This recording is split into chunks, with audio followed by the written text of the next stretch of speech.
Heureuse de vous retrouver pour cette nouvelle émission. Bonjour chez vous, c'est votre rendez-vous quotidien avec l'actualité au plus près de chez vous grâce à nos partenaires de la presse quotidienne régionale, des télévisions locales et des Indés radios.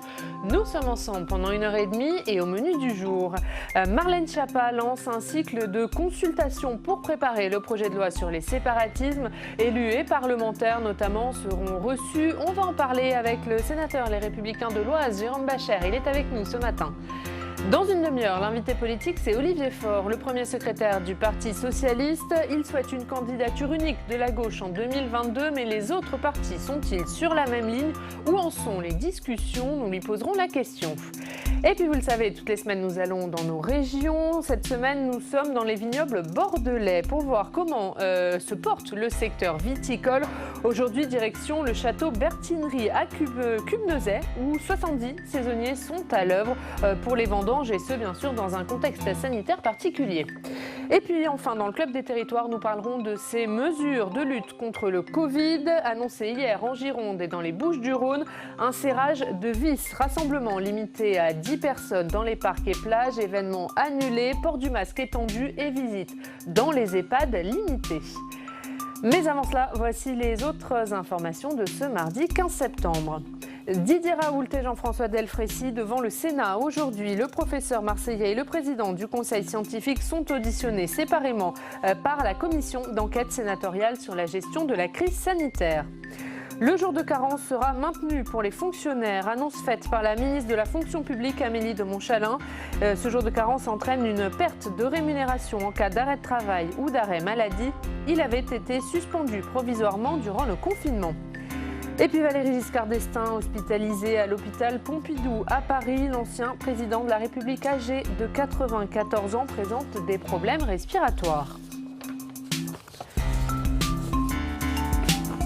Et on débute donc avec le sénateur du jour, élu de l'Oise, siège dans le groupe Les Républicains. Bonjour Jérôme Bachere. Bonjour Aurélie, merci. Merci beaucoup d'être avec nous ce matin. On va commencer par cette crise sanitaire et ce serrage de vis en Gironde et dans les Bouches-du-Rhône. Des mesures territorialisées ont donc été annoncées hier.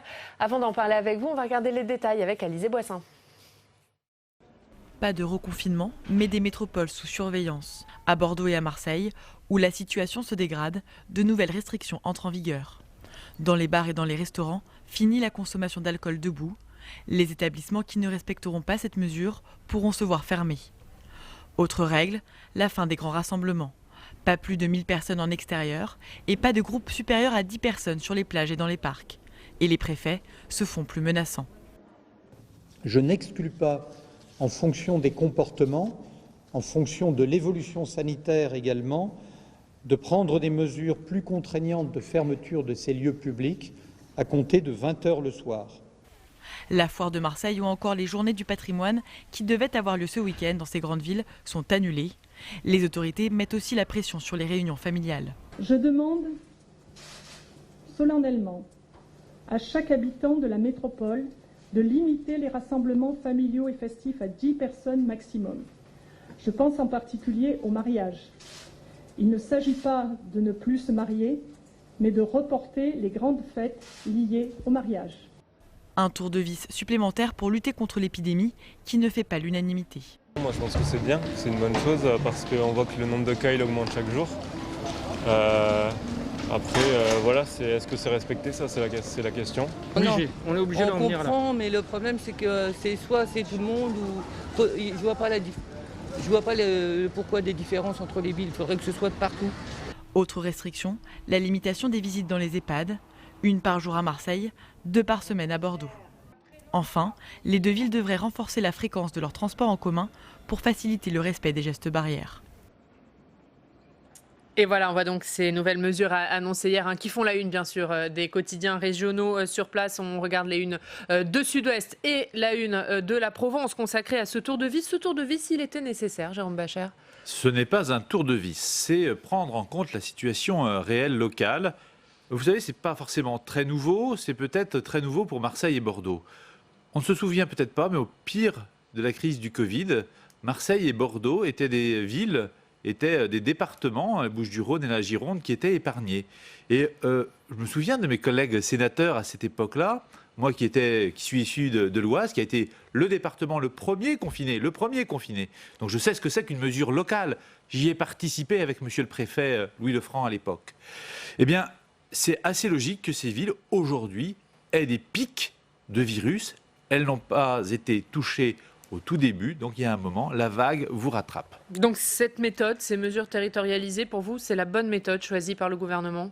C'est la méthode nécessaire. Le confinement généralisé, il était à un moment extrêmement nécessaire, eu égard à l'engorgement des hôpitaux, et on voyait la vague monter. Ça a été une sorte de digue sanitaire qui a été mise pour pouvoir sortir de l'hôpital un certain nombre de patients et éviter un engorgement, une catastrophe humaine pire. Dorénavant, on peut traiter cluster par cluster, on peut traiter département par département. Moi, c'est mon souhait.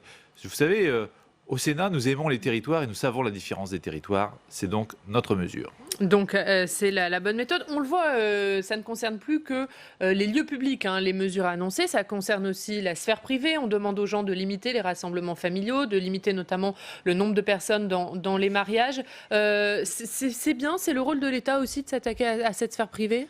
C'est des recommandations. Et effectivement, il y a eu un peu d'interprétation, j'entendais hier sur les médias, des choses absurdes en disant les mariages, et Madame la préfète de Gironde et de la région Nouvelle-Aquitaine le précisait, elle recommande, elle ne peut pas l'interdire. Elle ne peut pas, ce n'est pas dans son pouvoir.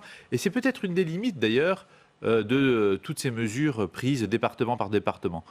L'État cet été aurait peut-être pu, département par département, dire: il n'y a pas de Covid, voilà les mesures. Il y a un peu de Covid, voilà les mesures qu'il faut prendre. Le département est en rouge, voilà les mesures qui vont s'appliquer. Pourquoi ce protocole n'a pas été fait? Est-ce qu'aujourd'hui, la différence entre l'arrêté de Bordeaux et l'arrêté de Marseille est justifiée? Il faudra me l'expliquer. Que les départements aient des mesures adaptées, soit, mais à un moment, il suffisait d'expliquer aux Français: il n'y a rien. Il y a un petit peu, il y a moyen, il y a beaucoup, voilà les mesures que l'on prend, et des mesures sanitaires. Car je ne suis pas sûr que les préfets et les ARS soient toujours les meilleurs scientifiques du monde quand on voit les diverses polémiques et chicayas qu'il y a eu sur le traitement de cette épidémie. On voit bien que ce n'est sans doute pas un préfet qui va donner la vérité scientifique et médicale. Vous le disiez, hein, vous êtes élu de l'Oise, un premier département touché par cette épidémie de Covid. On le voit, là, les mesures sont territorialisées. Renaud Muselier saluait hier les discussions avec les élus locaux. Est-ce que de ce point de vue-là, vous dites que ça se passe mieux, les leçons de la première vague ont été tirées sur les relations entre État et élus locaux ? Moi, je peux vous dire la chose suivante. Dans mon département, ça s'est très bien passé. Le préfet a clairement, très vite, identifié que les parlementaires en particulier, la présidente du département, Nadège Lefebvre, étaient les bons interlocuteurs. Après, mairie par mairie, je vais vous dire, chacun va essayer de défendre un petit précaré. Non, il faut des mesures d'État, donc il faut que ce soit au bon niveau. Il faut faire attention à mettre aussi les élus dans la boucle. C'est important, à condition qu'ils aient bien le même objectif. Allez, on va parler du Sénat, hein, puisque la commission d'enquête sénatoriale sur la gestion de la crise sanitaire, elle poursuit ses auditions. On va en parler avec notre journaliste parlementaire Alex Poussard.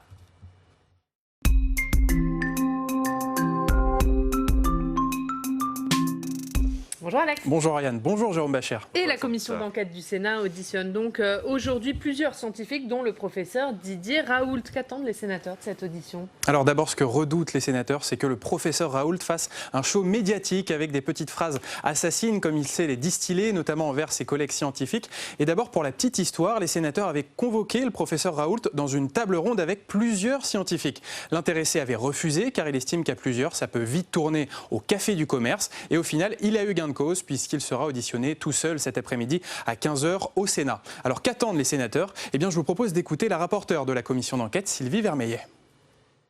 Je souhaite son éclairage, à la fois un retour, le retour d'expérience et la façon dont lui aussi il a traversé la crise, mais surtout son éclairage scientifique aujourd'hui.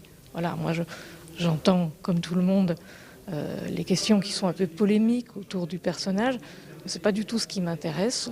Mais certains sénateurs vont quand même rentrer dans les polémiques, et notamment dans cette affaire de l'interdiction de prescrire de l'hydroxychloroquine pour soigner le coronavirus. Écoutez sur ce point Catherine Deroche. Sans dire être pro-Raoult, anti-Raoult, pro-hydroxychloroquine ou contre hydroxychloroquine, je n'ai jamais, pour ma part, et je l'ai dit lors de l'audition de la semaine dernière, compris comment le Conseil de l'Ordre restreignait la liberté de prescription des médecins, qui est fondamentale. Un médecin, il est là pour soigner, c'était une maladie nouvelle avec des symptômes. Il prenait les traitements qui lui semblaient justifiés puisqu'il n'y avait pas de traitement officiel.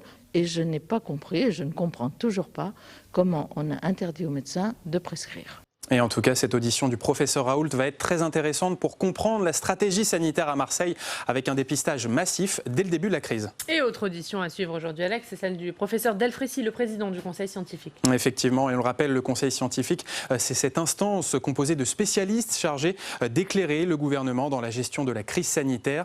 Mais certains sénateurs n'ont pas vraiment apprécié les déclarations publiques de certains membres du conseil scientifique, comme par exemple la semaine dernière, les déclarations de Jean-François Delfrécy qui disait que le gouvernement devait prendre des mesures sanitaires difficiles. Écoutez René-Paul Savary. Derrière, si on commence à semer l'inquiétude, je ne suis pas sûr que nos concitoyens ne soient pas dans une réaction plutôt que dans une adoption de ces mesures. C'est la raison pour laquelle je crois qu'il faut véritablement faire en sorte qu'elles soient bien interprétées.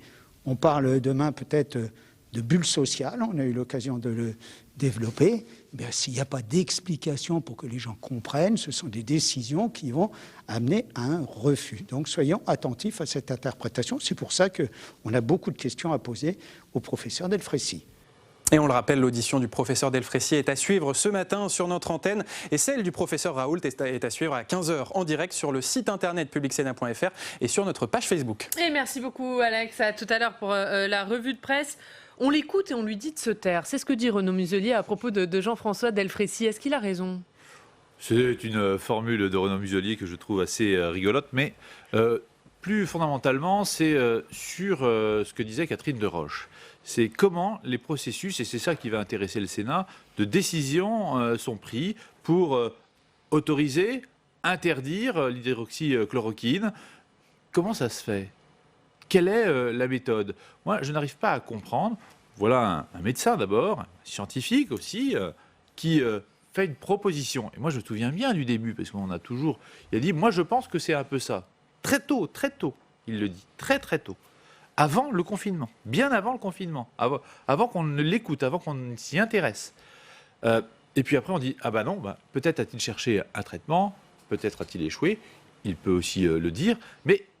Est-ce qu'on cherche finalement à traiter la maladie ou à traiter le malade ? Peut-être a-t-il cherché à traiter le malade. Vous parlez notamment de Didier Raoult, qui fait partie des personnalités qui marquent finalement cette crise sanitaire. Comment vous l'observez, vous, ce phénomène Raoult ?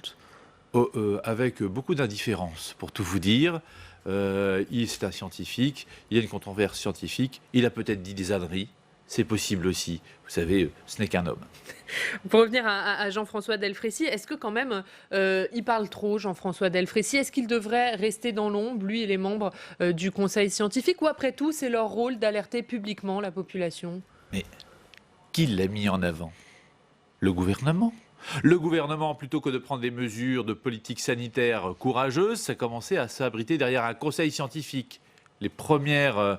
autorisations ou interdictions, on dit « Ah, c'est le conseil scientifique ». Mais le conseil scientifique a dit « Mais on n'a jamais dit ça, nous. On nous fait parler à notre place. » Et donc, on lui a demandé finalement « Ah, tu es président du conseil scientifique, il va falloir que tu parles. » Sauf qu'il ne parle pas au nom du conseil scientifique. Pas tout le temps. Parfois, il parle en tant que M. Delfrécy. Et c'est là où il n'a pas l'habitude, et c'est bien normal, peut-être, d'avoir toutes les casquettes. Mais je crois qu'on lui fait beaucoup porter de chapeau. Mais c'est quoi, c'est un retour de bâton, vous dites, pour le gouvernement ? Finalement, ils l'ont bien cherché ? Je ne sais pas ce que le gouvernement cherche ou ne cherche pas. Ce que j'espère qu'il cherche, c'est la bonne santé de nos concitoyens. Moi, savoir s'il y a une petite polémique entre tel scientifique, tel médecin, le gouvernement qui s'est pris les pieds dans le tapis et qui est totalement aux fraises sur la gestion de ce Covid depuis le début, cela ne m'intéresse pas. Allez, on va passer à un autre sujet, c'est le séparatisme. Projet de loi sur les séparatismes qui va être présenté à l'automne, c'est ce que dit le gouvernement. Et Marlène Schiappa qui en a dit un peu plus sur la méthode. On va l'écouter, c'était dimanche chez nos confrères d'Europe 1.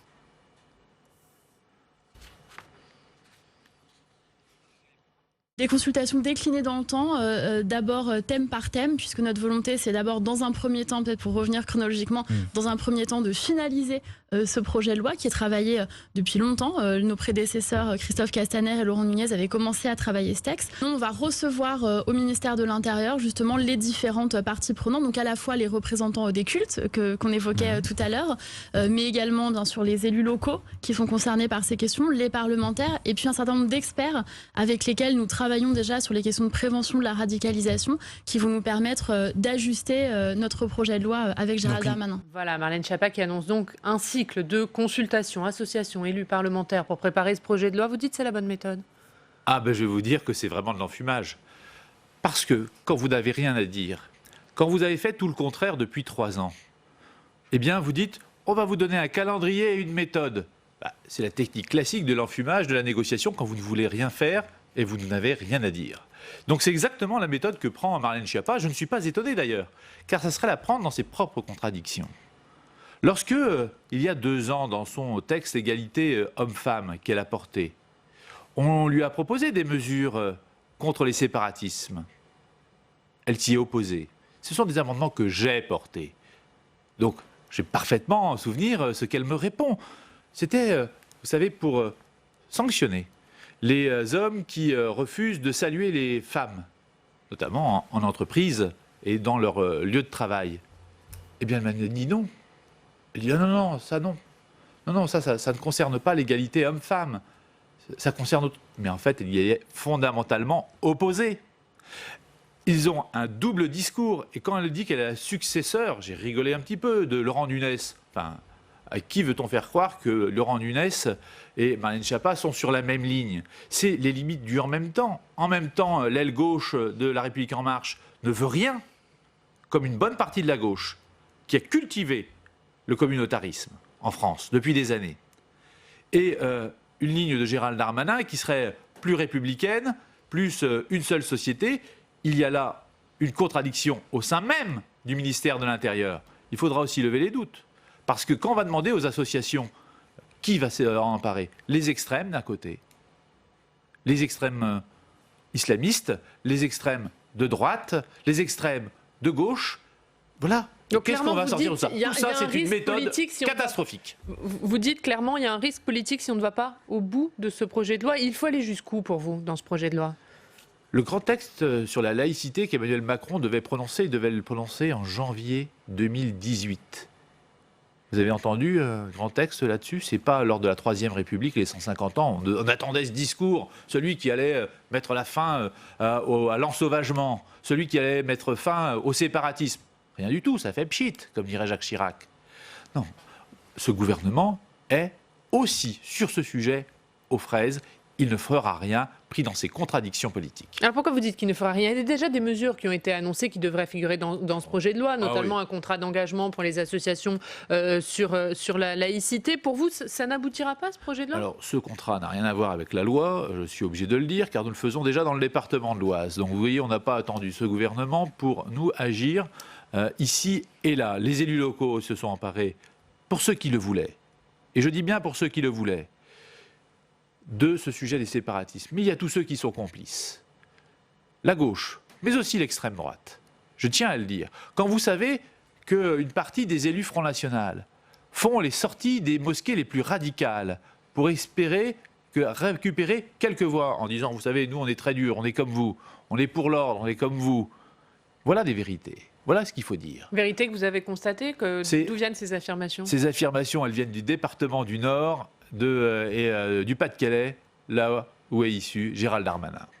Un dernier mot sur ce projet de loi. On parle de séparatisme, hein, même plus de communautarisme. Hein, maintenant, c'est le mot séparatisme qui est employé.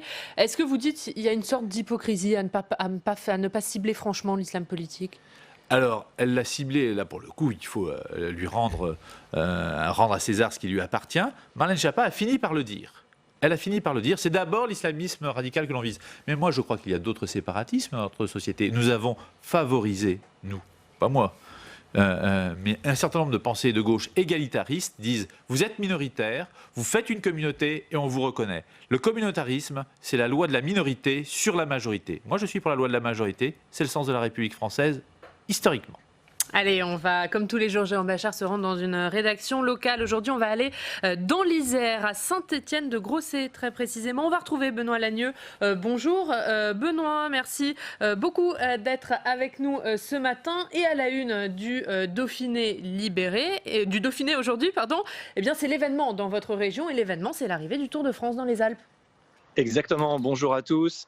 C'est une journée 100% iséroise.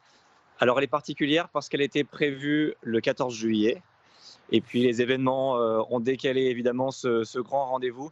Et donc c'est une étape qui partira de la Tour du Pin et qui arrivera dans le Vercors du côté de Villard-de-Lans. Donc on a titré aujourd'hui sur ça va cogner dans les Alpes parce que ça va être les grandes explications qui vont commencer entre aujourd'hui et demain. Donc aujourd'hui sur l'étape 100% iséroise.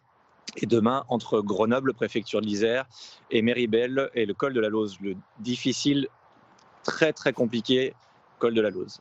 Et une étape qui se déroule forcément dans un contexte sanitaire particulier, marqué évidemment par cette crise du Covid. Oui, exactement. Alors c'est vrai que c'était la trilogie, il y avait énormément de craintes du côté d'ASO, du côté aussi des collectivités, puisque le Tour de France passait à Lyon, donc dans le Rhône, qui était rouge, puis dans l'Ain, Grand Colombier, qui était rouge, et enfin l'Isère, toujours en rouge. Donc c'est vrai qu'il y avait énormément de craintes qu'il y ait des difficultés et que tout ça puisse se compliquer. Malgré ces contraintes sanitaires, eh bien, on attend toujours beaucoup le vélo dans votre département de l'Isère. Oui, c'est un département qui aime le Tour de France. Alors c'est vrai qu'on connaît le passage notamment par l'Alpe d'Huez, peut-être qu'il reviendra dans les prochaines années. Il faut savoir que cette étape 100% iséroise, ça fait un moment qu'elle est dans les tuyaux. Le président du département, Jean-Pierre Barbier, avait discuté longuement avec Christian Prudhomme sur ces dernières années pour avoir cette étape 100% iséroise. Et aujourd'hui, contrairement au Grand Colombier qui avait été, on va dire, partiellement fermé pour les spectateurs, aujourd'hui il y aura beaucoup de monde dans le col de Porte en Chartreuse. Il y aura beaucoup de monde aussi du côté de Saint-Nizier-de-Moucherotte pour monter dans le Vercors. Et puis il y a tous ces villages aussi qui préparent depuis des mois ce rendez-vous. Je pense notamment à petit village de Marlieu qui depuis des mois organise des réunions pour mettre en valeur le hameau. Enfin, c'est vraiment plein de gens qu'on va voir peut-être une demi-seconde à la télé, une fraction de seconde, mais qui depuis des mois préparent ce rendez-vous parce que le Tour de France est une fête. Et malgré le contexte sanitaire que nous traversons, le Tour de France restera une fête. Et il y a un homme qui est peut-être un petit peu plus attendu sur les bords des routes qu'un autre, c'est le régional de l'étape, c'est Nance Peter, déjà vainqueur d'ailleurs d'une étape sur ce Tour. Exactement, tout à fait, qui a été vainqueur. Et sait-on jamais, est-ce qu'il peut refaire le coup ici? C'est un parcours qui peut lui convenir. Après, il est possible, comme nos confrères des sports l'évoquent aussi, que ça soit un rouleau compresseur du côté de la Jumbo. Il faudra voir ce qui va se passer aujourd'hui dans les Alpes. Mais c'est vrai que Nance Peters, s'il arrive à refaire le coup sur ces terres, ce serait quand même quelque chose d'incroyable et une belle manière pour AG2R La Mondiale, qui a perdu son leader Romain Bardet, de bien terminer ce Tour de France. Et on suivra tout ça avec vous, Benoît. Merci beaucoup d'avoir été avec nous. On va revoir la une du Dauphiné aujourd'hui. Ça va cogner dans les Alpes. Merci infiniment, Benoît, d'avoir été avec nous. Un mot sur ce Tour, vous le suivez, Jérôme Bachar? Je le suis un peu parce que j'ai un enfant de 9 ans qui est passionné par ce Tour de France. Et moi-même, quand j'étais gamin, j'étais souvent en Haute-Savoie sur le col de la Colombière, première catégorie, qui n'est pas le col du Grand Colombier qui est dans l'Ain. Ça permet de saluer Patrick Chaise, le sénateur de l'Ain, qui était sur l'étape. Mais là, dans l'Isère, ça va être intéressant. C'est là où ça va se jouer. J'allais dire, le départage cher à Gérard Larcher va pouvoir avoir lieu en Isère. Un petit salut d'ailleurs à Frédéric Puissat et Michel Savin. Et voilà, allez, maintenant on va regarder votre revue de presse à vous, Jérôme Bachar, avec Alex Poussard qui revient.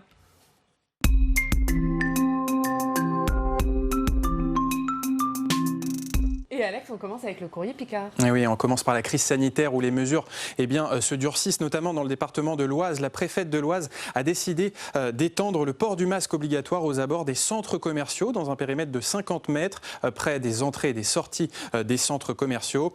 On le rappelle, le département de l'Oise connaît un rebond de l'épidémie, mais se situe dans une vulnérabilité modérée. On enchaîne avec Évasion Oise. Et oui, ce n'est pas la crise économique pour tout le monde puisque le géant américain de la logistique Amazon va ouvrir un centre logistique à Senlis, un centre qui devrait recruter dès le départ 174 personnes. Et dans les 3 ans, ce site devrait employer plus de 500 personnes. Un mot sur ce site Amazon, peut-être, Jérôme Bachet ? J'y ai contribué, donc je ne peux que me féliciter de son implantation et de son ouverture. Quand j'étais président de la communauté de communes, j'ai fait en sorte qu'il s'implante à Senlis, sinon il partait en Seine-et-Marne. Et donc, moi, je préfère que les emplois soient dans ma commune. Je suis sans doute l'élu qui habite le plus proche de ce site, donc j'en vois aussi les nuisances.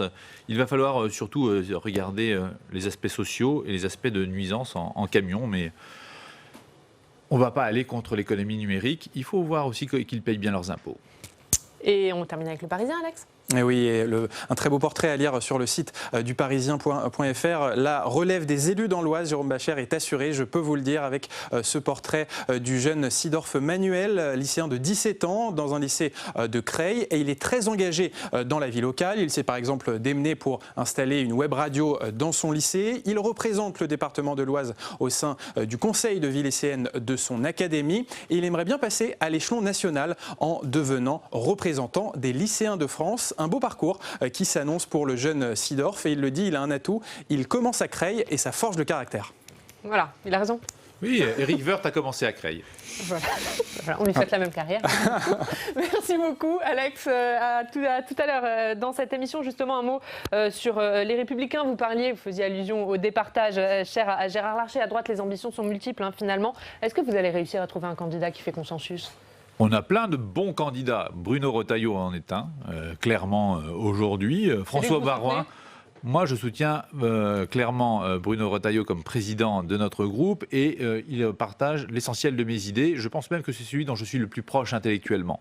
Après, il faudra... Mais pas forcément comme candidat à la présidentielle. Ce sera un bon candidat à la présidentielle. Il faudra attendre, savoir si d'autres, comme Xavier Bertrand ou Valérie Pécresse, qui ne sont pas dans le parti, peuvent représenter, s'ils peuvent s'entendre. Moi, j'aime beaucoup l'idée du ticket, vous savez, où avec le quinquennat, et donc on pourrait avoir un Premier ministre qui serait, je ne sais pas, Xavier Bertrand et Bruno Retailleau président, ou l'inverse.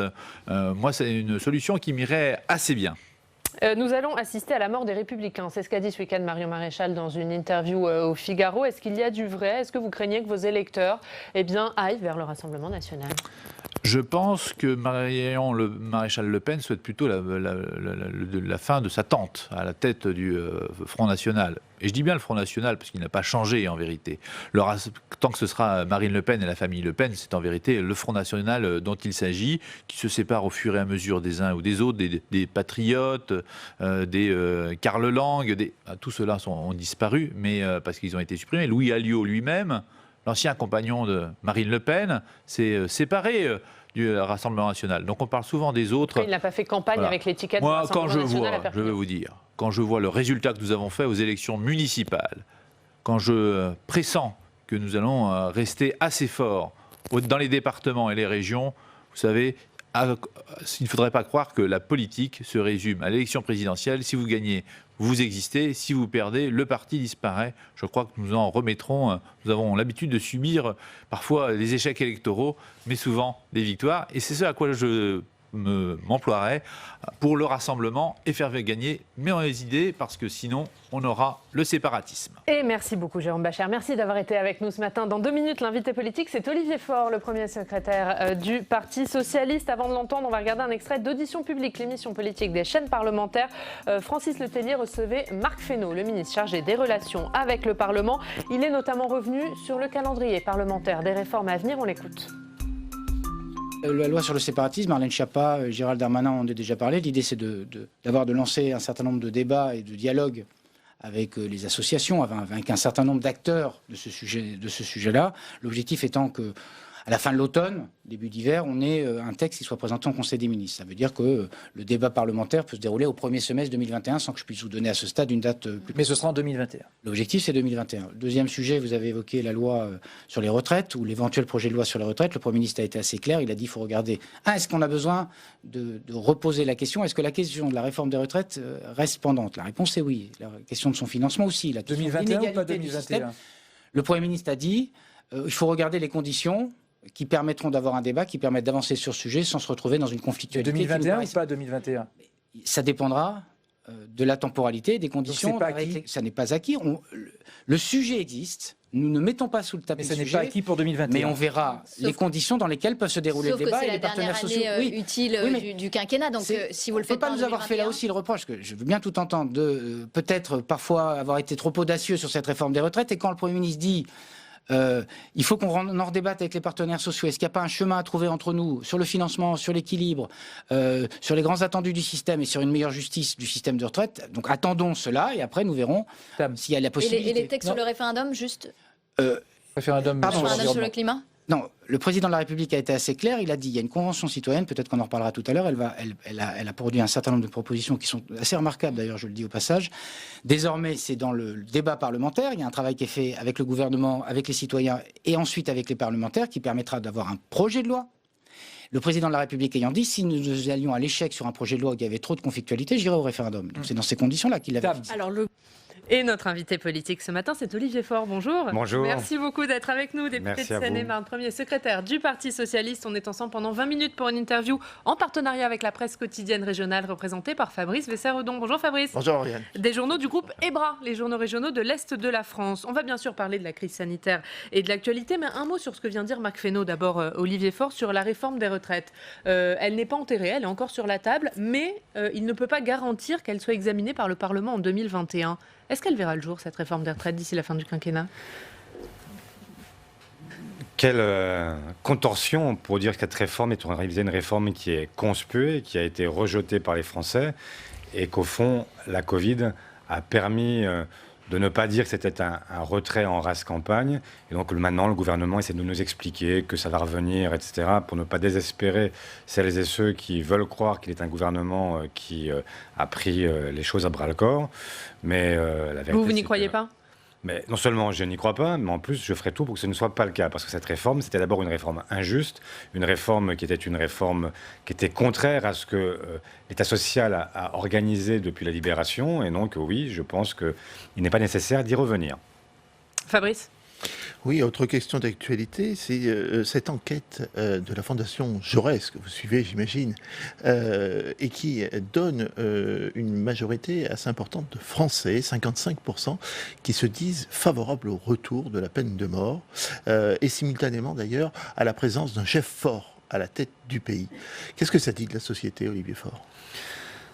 Ça dit que sur ces questions-là, il y a une émotion qui est née liée au terrorisme, liée aux crimes de sang qui sont malheureusement régulièrement racontés par la presse. Et ce n'est pas un reproche, hein, c'est une réalité. Et que donc il y a une émotion qui naît et qui amène un certain nombre de Françaises et de Français à considérer que la peine de mort peut être dissuasive. Et c'est un combat qu'il faut à nouveau mener et rappeler que ça n'a jamais dissuadé qui que ce soit. Et c'est pas parce que vous mettez la peine de mort aujourd'hui que vous aurez moins de frères Kouachi. Les frères Kouachi savaient qu'ils allaient mourir et ils sont morts. Ça ne les a pas empêchés d'être les tueurs de Charlie. Donc ça n'est pas en répondant à la violence par la violence fut-elle légitime, que l'on arrête, que l'on interrompt les criminels. Allez, on va parler de cette crise sanitaire, pas ou peu de décisions nationales, mais un tour de vis donné dans certaines régions, la Gironde, les Bouches-du-Rhône, la Guadeloupe. Est-ce que pour vous, c'est la bonne méthode ? Pardon, quelle est la méthode que vous... De ne pas prendre de décisions uniformes sur le territoire national, mais de donner la main au territoire et finalement de prendre des mesures territorialisées. C'est ça que vous appelez une méthode ? En tout cas, c'est la méthode Castex. Vous pensez que ça n'en est pas une, donc oui. Pour vous, c'est pas une méthode. J'avais pas compris la question parce que je me disais, où est la méthode dont on parle ? Je vois bien que même, y compris ce week-end, on a eu un Premier ministre qui a d'abord fait taper les tambours et qui a convoqué les Français à 16h, puis à 17h, puis voilà. Et à ce moment-là, il est venu pour nous dire rien ou si peu. Et en nous expliquant qu'il allait en fait demander au préfet de lui faire des propositions dans les jours qui suivent. Mais là, je me suis dit, il sort de son lit, qu'est-ce qu'il fait ? Enfin, vous trouvez ça brouillon ? Vous trouvez ça désordonné ? La bonne façon C'était quoi? C'était de commencer en fait par demander au préfet quelles étaient leurs préconisations et ensuite d'en faire le tri et de venir les annoncer aux Françaises et aux Français. Vous ne pouvez pas laisser s'installer une forme d'indécision, d'imprécision, d'improvisation qui donne à chacun le sentiment que l'État n'est pas tenu et surtout qui laisse prospérer ensuite toutes les théories les plus fumeuses, les plus complotistes, les fake news, etc. Parce que c'est le sentiment que vous avez, vous, que l'État n'est pas tenu aujourd'hui?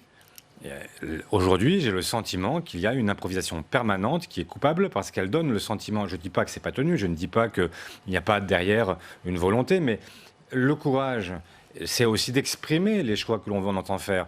Si on pense que l'étape suivante, c'est par exemple le reconfinement total ou partiel, etc., il faut le dire. Pourquoi? Parce que ça permet à chacun de comprendre quelles sont les menaces qui pèsent sur nous et donc de faire en sorte que les Françaises et les Français intègrent l'ensemble des dispositifs auxquels ils pourraient être contraints si ils ne prennent pas les précautions qui sont préconisées par toutes et tous. Mais on a beaucoup reproché pendant la première vague au gouvernement de ne pas entendre les élus locaux, de ne pas entendre les territoires. Là, il le fait. Est-ce qu'on lui reproche pas un peu tout et son contraire? Mais non, enfin, il n'entend pas les territoires. Il délègue parfois de manière... Enfin, c'est pas... je vais prendre un autre exemple, l'exemple scolaire. Si vous ne fixez pas la règle au plan national et que chaque directeur d'école est confronté à la question de savoir ce qu'il fait d'un enfant qui se mouche et tous les enfants qui vont à l'école entre 3 et 8 ans, ils passent leur vie à se moucher, être malades parce qu'ils sont en train de s'immuniser. Et donc, qu'est-ce qu'on fait? Est-ce qu'on considère que c'est un problème qui se règle à l'échelon de chaque école? C'est ce qui est en train de se passer en réalité. Et moi, je vois les écoles qui répondent très différemment à cette question. Ou est-ce que vous dites à un moment donné, il y a une règle et c'est le critère, par exemple, je ne sais pas, de la fièvre qui est déterminant pour refuser un enfant à l'école? Autrement, vous avez des enfants qui n'iront plus jamais à l'école. Donc, c'est ces questions-là qui sont posées. Et j'aimerais que parfois le gouvernement prenne ses responsabilités. Et quand il prend en considération les territoires, ce qu'il doit faire, eh bien, il les interroge. C'est-à-dire qu'il aurait été assez logique qu'il convoque l'ensemble des présidents de région, l'ensemble des présidents de département, qu'il voit avec eux ce qu'est en fait leur façon à eux de concevoir le traitement de l'épidémie, et ensuite prendre des décisions. Ce n'est pas en fait une espèce de truc au petit bonheur à la chance avec des gens qui font des choses. Bon, ça ne va pas, ça ne colle pas. Vous craignez une France avec des mesures à la carte? Mais je crains surtout que les Françaises et les Français ne respectent plus suffisamment les gestes qui leur sont demandés parce qu'ils ont le sentiment que quand on regarde le département d'à côté, et parfois vous êtes limitrophe et il suffit de faire 100 mètres pour changer de département et vous avez un département où on vous dit blanc, l'autre département où on vous dit noir. Et donc on a quand même l'impression que vous êtes partisan d'une méthode plus radicale sur le sujet. Je suis partisan d'une méthode qui soit plus sanitaire.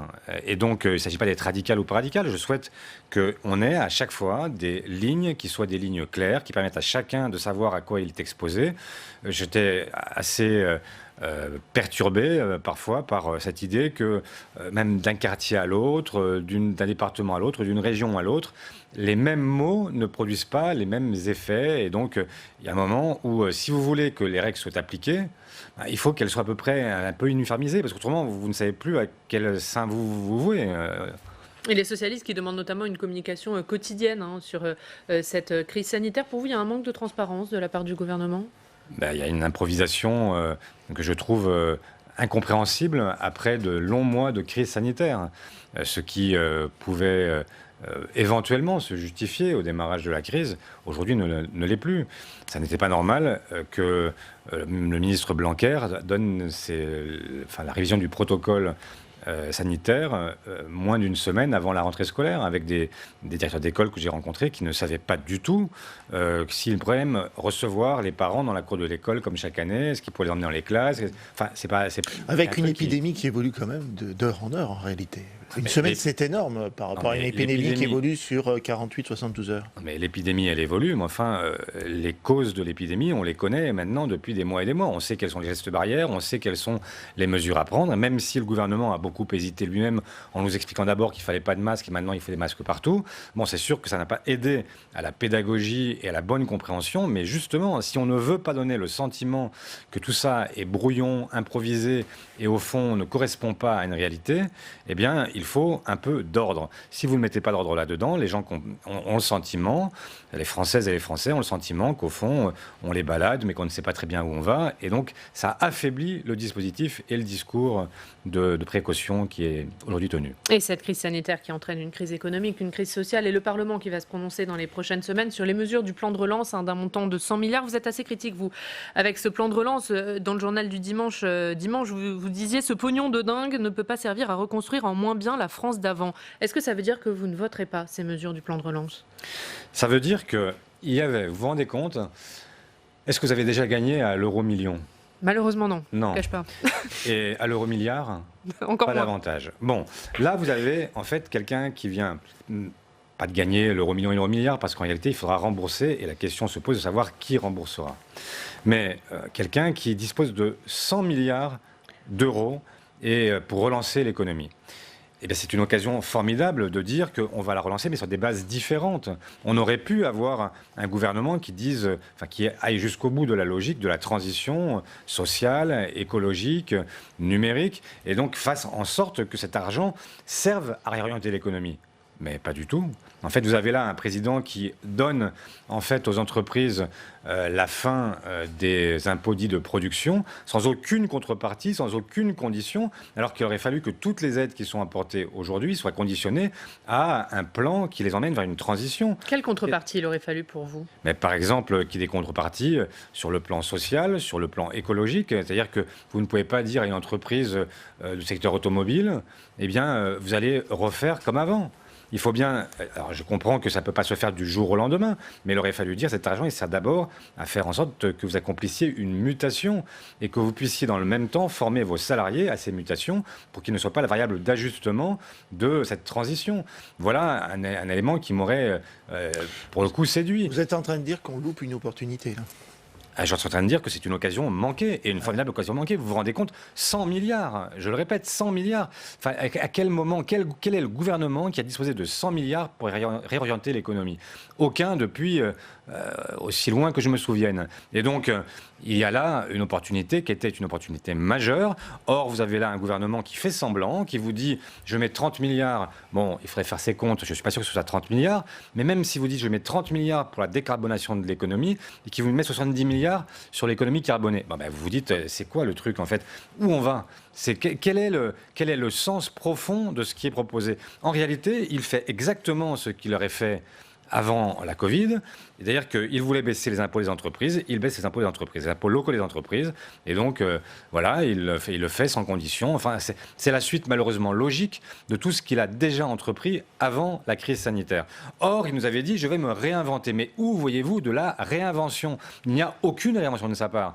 Il est dans la droite ligne de ce que les libéraux ont toujours fait, et même, je regarde ce que font nos voisins allemands, qui ne sont pas forcément des gauchistes, qui sont même plutôt des conservateurs avec Madame Merkel. Eh bien, ils ont, eux, un volet dans leur plan de relance, d'abord qui est un volet, ils ont un plan de relance qui est plus conséquent que le nôtre, qui représente plus de la part de la richesse nationale que ce que nous avons, nous, consacré à la richesse nationale, au plan de relance, pardon. Et eux, ils ont par exemple dit, il faut que la TVA sur les produits de première nécessité baisse pour que les personnes les plus fragiles de la société allemande puissent retrouver en fait un niveau de confort et de vie après cette crise sanitaire. Et donc permettre de relancer la consommation. Mais en France, vous avez vu où les mesures pour les plus faibles, pour les plus pauvres, etc. Rien. On aurait pu avoir des mesures sur les APL, on aurait pu avoir un fonds qui soit créé pour les impayés de loyer. On aurait pu avoir simplement le RSA ouvert aux moins de 26 ans, parce qu'on voit bien que ce sont les étudiants, et pas que les étudiants, tous ceux qui aujourd'hui n'ont plus accès aux petits boulots, etc., qui sont en train de garnir les files d'attente des Restos du Cœur et de toutes celles et ceux qui organisent des distributions alimentaires. Donc il y a un problème. Pourquoi on a l'impression que les Allemands font tout mieux que nous, y compris quand on écoute le chef de file des socialistes? Mais ils font pas tout mieux que nous. Mais là, en l'occurrence, je trouve qu'il y a des moments où ils se posent les questions mieux que nous et ils y répondent mieux que nous. J'y peux rien, c'est comme ça. D'abord, peut-être sont-ils influencés par... en tout cas, écoutent-ils davantage les minoritaires chez eux, que sont les Grünen, les Verts et le SPD, socialiste allemand. Peut-être est-ce la raison, j'en sais rien. Mais enfin, ce que je veux dire, c'est que moi, j'aurais tellement aimé que prendre le chef de l'État au mot. Il nous avait dit, je ferai en sorte que, quoi qu'il en coûte, etc. etc. Mais on voit bien que rien n'a suivi. Il aurait fallu que, par exemple, sur la crise sanitaire, on ait aujourd'hui les éléments qui permettent de dire que oui, on est en train de relocaliser, oui, on est en train de répondre aux besoins des premiers de corvée ou de tranchées, qu'on est en train de revaloriser vraiment leur métier. Tout ça, vous l'avez vu où? Nulle part. Mais clairement, Olivier Faure, parce que du coup, vous m'avez pas répondu, quelle sera la position des parlementaires socialistes? Ah, mais moi, je suis contre ce plan. Enfin, donc vous voterez contre? On va discuter de ça en groupe sur la façon dont si on s'abstient ou si on vote contre, parce qu'on ne peut pas dire qu'on est non plus contre tout. Donc, mais enfin, le signal qui est donné aujourd'hui est un mauvais signal. Et donc, moi, je ne voterai pas ce plan de relance. Donc, choix entre l'abstention ou le vote contre. Un mot sur le projet de loi qui va arriver plus tard, à l'automne, le projet de loi de lutte contre les séparatismes. Et Marlène Schiappa qui a annoncé un cycle de concertation, notamment avec les élus et les parlementaires. Est-ce que vous savez déjà si vous allez être reçu ou pas encore? Aucune idée. Toujours pas. Quelle est votre position? Quelle est la position du Parti socialiste sur le projet de loi de lutte contre les séparatismes? Qu'est-ce qu'il doit y avoir dedans pour vous? J'allais presque vous poser la même question. C'est quoi le séparatisme pour vous? Moi, je ne sais pas. Enfin, il y a un problème de définition d'abord. En fait, j'ai l'impression que là, on est en train de nous rouvrir un grand débat sur l'identité nationale qui va plonger ce pays dans des abîmes de perplexité où on va opposer les uns aux autres sans qu'il y ait de réelles réponses, parce que la seule réponse pour moi, c'est la République.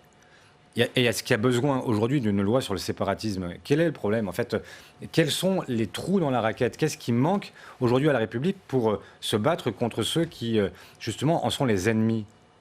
Moi, je ne sais pas. Je crois que la loi, elle existe à tout niveau. Et je ne vois pas quels sont les gadgets qu'on veut inventer.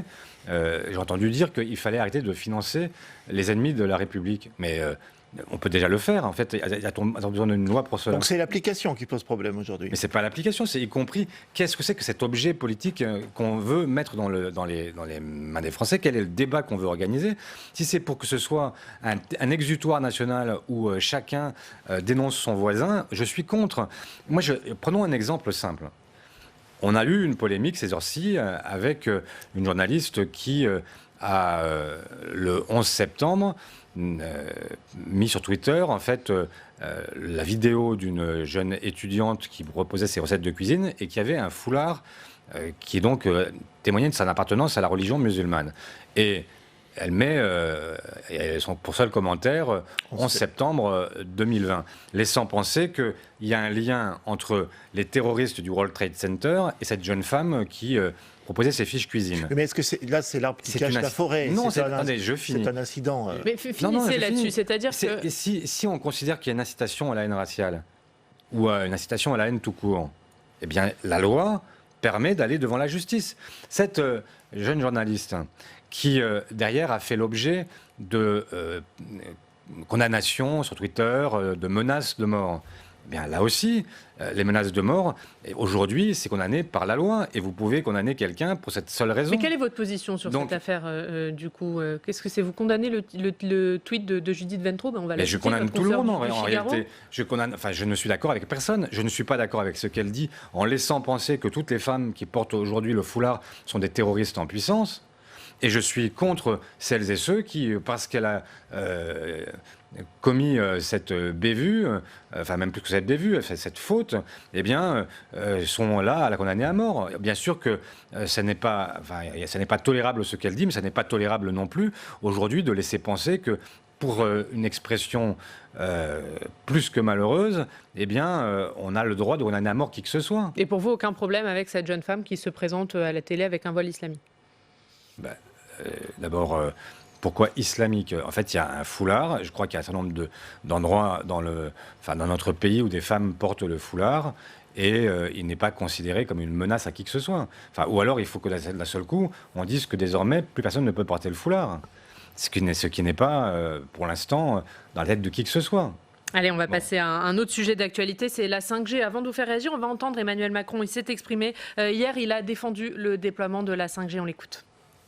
Mais oui, la France va prendre le tournant de la 5G parce que c'est le tournant de l'innovation. Et j'entends beaucoup de voix qui s'élèvent pour nous expliquer qu'il faudrait relever la complexité des problèmes contemporains en revenant à la lampe à huile. Je ne crois pas au modèle Amish. Voilà. Je ne crois pas au modèle Amish, dit-il à propos de la 5G. Quelle est votre réaction à ces propos? Est-ce que vous croyez au modèle Amish? Je ne crois pas davantage au modèle Amish, mais je ne crois pas non plus qu'on n'ait pas le droit, enfin je ne crois pas qu'on ait aujourd'hui l'obligation de chercher à moquer celles et ceux qui posent des questions. Parce que le progrès n'est pas toujours un progrès. Enfin, en tout cas, le progrès technologique n'est pas toujours un progrès pour l'homme. Je suis sûr que Emmanuel Macron, au moment de l'amiante, serait venu expliquer à tout le monde que l'amiante, c'était formidable. Ben non, l'amiante, ça n'était pas formidable. Est-ce que... La 5G et l'amiante Mais je ne fais pas la comparaison entre la 5G et l'amiante. Merci de me reprendre, ça me permet de préciser ma pensée. Je dis simplement que le progrès doit être aussi interrogé.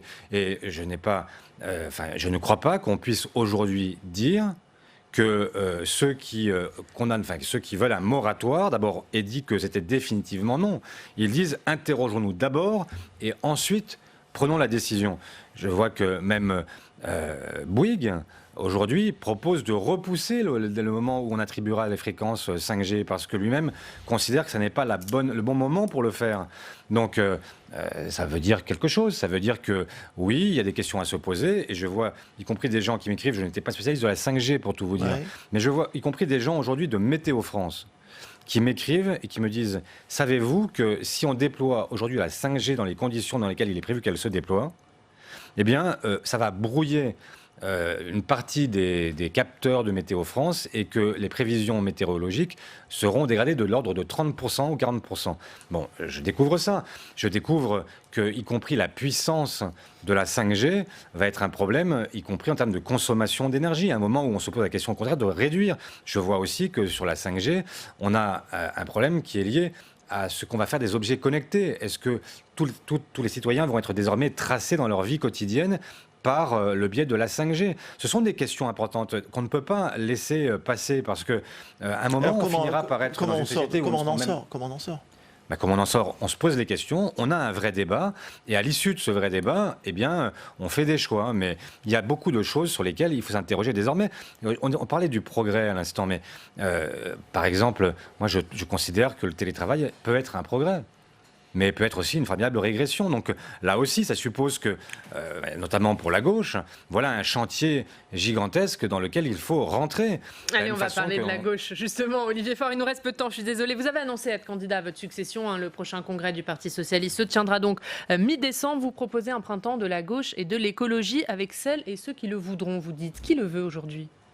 J'espère. Tout à l'heure, on faisait une allusion à l'étude de la Fondation Jean Jaurès. Je crois que ce que fait apparaître cette étude clairement, c'est qu'il y a aujourd'hui une aspiration à un bloc social et écologique. J'ajouterais même démocratique et féministe, qui permettrait à ce pays de trouver l'occasion d'en finir avec Emmanuel Macron et Marine Le Pen. Ce duo mortifère qu'on voit se prolonger à l'infini. Eh bien, c'est possible de faire différemment. Et donc, moi, ce que je souhaite, c'est que toutes celles et ceux qui veulent en finir, eh bien, fassent le choix de l'unité, du rassemblement et fassent le choix tout simplement de la raison. Parce que vous, moi, tout le monde le sait, s'il n'y a pas de rassemblement, il y aura ce duel. Alors clairement, avec qui vous discutez aujourd'hui, pour être clair? Est-ce que vous discutez avec Jean-Luc Mélenchon? Est-ce que vous discutez avec Yannick Jadot? Vous discutez avec Fabien Roussel? Avec qui vous discutez? Mais je discute pour l'instant avec notamment mes partenaires écologistes, je discute avec les communistes, je discute avec Génération, et depuis quelques jours, je vois que non pas Jean-Luc Mélenchon mais Adrien Quatennens cherche à ouvrir la porte à une discussion. Et donc moi je suis ouvert, voilà, je cherche à comprendre qui veut quoi, et ensuite je souhaite que... Mais vous le comprenez, qui veut quoi?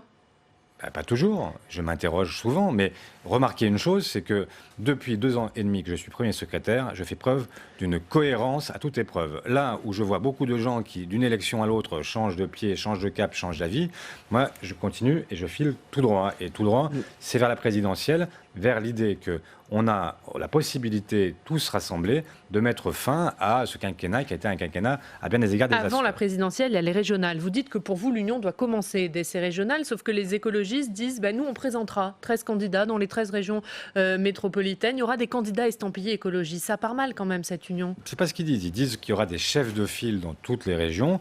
Ensuite, est-ce qu'on est suffisamment intelligent pour se poser la question de savoir, quand on a un chef de file socialiste, un chef de file communiste, un chef de file écologiste, etc., eh bien, quel est le meilleur ou la meilleure qui peut nous représenter dans cette élection et faire en sorte que ce soit ce candidat ou cette candidate qui permette d'aller à la victoire. Moi, c'est ce que je souhaite. Bon, maintenant, je ne suis pas là pour courir après qui que ce soit. Donc, c'est pour ça que j'ai dit qu'on engageait nous-mêmes un printemps de la gauche et de l'écologie, et viendront celles et ceux qui veulent. C'est-à-dire que ce n'est pas seulement les partis politiques, ce n'est pas une exclusivité. Nous n'avons pas tout inventé, nous n'avons pas la science infuse, et donc moi je souhaite que la société civile dite organisée, la société civique, eh bien, puisse nous rejoindre, des personnalités, des citoyens qui ont simplement envie de faire vivre. Et juste, est-ce que vous travaillez déjà concrètement à ces listes, à des listes communes pour les régionales? Ça arrive vite, les régionales. Est-ce que vous travaillez déjà avec les écologistes, avec la France Insoumise, avec les communistes, à des listes communes de gauche dans les 13 régions? On discute, bien sûr. Mais ce que je demandais moi-même aux socialistes ce week-end, je leur ai dit, y compris quand vous composez maintenant nos listes, c'est-à-dire les gens qui doivent être candidats, eh bien, on ne prévoit pas 100% des candidats. On fait en sorte de laisser de la place à toutes celles et ceux qui pourraient venir avec nous renforcer ce bloc social et écologique. C'est ce qui s'est passé à Marseille. Pour les têtes de liste. Y compris pour les têtes de liste. Et donc, à Marseille, quand, dans l'élection municipale, il y a eu la naissance de ce printemps marseillais, eh bien, nous sommes les seuls à avoir accepté dès le départ cette démarche, qui a été la démarche victorieuse. Personne n'était là. Et au premier tour, il n'y avait ni les insoumis, ni les écologistes. Il y avait les communistes avec nous. Et donc, on a gagné parce que nous avons su nous ouvrir à d'autres et montrer qu'il y avait en fait une possibilité de rassemblement. Et profondément, ce qu'espèrent les gens qui aujourd'hui ont le cœur à gauche, eh bien, c'est tout simplement qu'on en finisse avec les querelles d'ego qui sont vous avez tellement superficielles et qui sont... Vous avez cette volonté de remettre la gauche plurielle en ordre de bataille. L'inventeur de la gauche plurielle, Lionel Jospin, s'est exprimé il y a quelques jours. François Hollande, peu après. Le retour de ces figures un peu historiques, contemporaines du socialisme, c'est un frein pour vous, c'est une bonne nouvelle? Mais j'ai accueilli avec à la fois beaucoup d'égards et beaucoup d'affection le livre de Lionel Jospin et son interview dans l'Observateur qui était une interview qui remettait à bien des égards les pendules à l'heure. Et il a été, je pense, assez clair sur y compris sa volonté de ne pas s'imposer à nouveau dans le débat politique national. Il est un sage désormais qui fait valoir son point de vue, très utile, et il n'a pas, je ne crois pas qu'il ait annoncé son retour dans la vie politique. Et c'est fini, c'est fini. Ah, dommage. Pour François Hollande, rapidement, allez. Écoutez, vous êtes déjà exprimé à ce sujet. Pour François Hollande, je crois qu'il pourrait être aussi un sage et faire part de son expérience. Ce serait certainement une très bonne chose. Et merci beaucoup. Merci Olivier Faure d'avoir été avec nous ce matin. On continuera à parler de la gauche demain, puisqu'à votre place, ce sera Fabien Roussel, le secrétaire national du Parti communiste. Merci Fabrice. On passe tout de suite au Club des territoires. La Mutuelle nationale territoriale, la mutuelle des agents des services publics locaux, vous présente le Club des territoires. Engie, acteur engagé dans la transition zéro carbone des régions, vous présente le Club des territoires.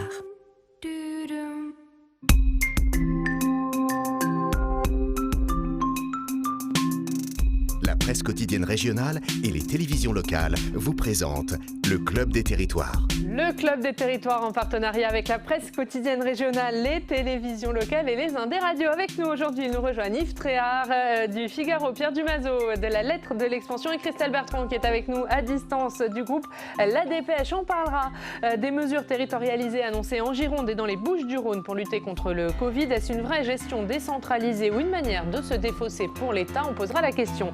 Et puis on parlera des mineurs étrangers isolés. La France va en accueillir après l'incendie d'un camp de migrants en Grèce. Mais en a-t-elle les moyens alors que les départements tirent la sonnette d'alarme sur la gestion de ces mineurs? Et puis pour en parler, on sera également au duplex de Calais avec le directeur général de Nord Littoral, David Guevard. Mais d'abord, vous le savez, c'est l'heure de notre reportage en région. Toute la semaine, nous sommes dans les vignobles bordelais. Aujourd'hui, direction Cubnezet pour voir comment se passent les vendanges en pleine crise sanitaire. On regarde ce reportage de Samia Dechir et Audrey Buetaz.